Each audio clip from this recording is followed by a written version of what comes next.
What is up, YouTube? We've got the 2006 Acura MDX here, and today we're going to be doing rear brake pads and rotor. Starting with the caliper bolts, which are going to be a size 12. You're using a small socket because it's a tight space here. And the bracket bolts are held on at size 14s, and they're torqued really tightly, so you're going to need a cheater bar. I'm just using this lifter arm of the Harbor Freight jack, so that'll help break those bolts loose. Once we get them out, we got the brake pads here, of course, the old ones. We're going to replace those. The brake rotor is held on with a screw, just taking that screw.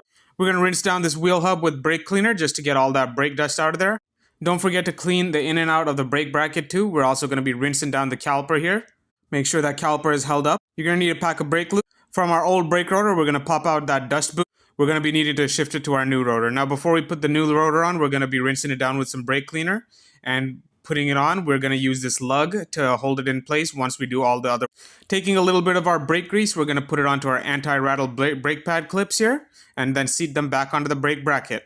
Once we got that taken care of, we need to make sure we clean these caliper slide pins as well. Over time, they can stiffen up and get kind of seized in there, and you never want that to happen. So just like with everything else, rinsing it down with some brake cleaner and then patting it dry.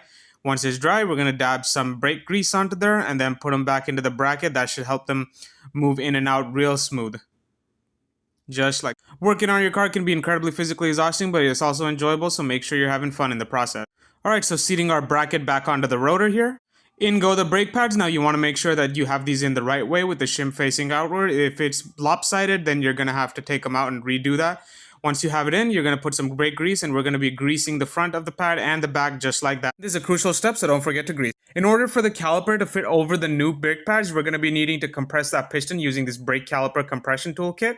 And then once you have that piston compressed, the brake caliper will go right over the new pads. And then we're going to be putting our caliper slide pin bolts back in, and also our bracket bolts. Make sure to put that screw on the rotor, and we're going to be torquing everything down to spec.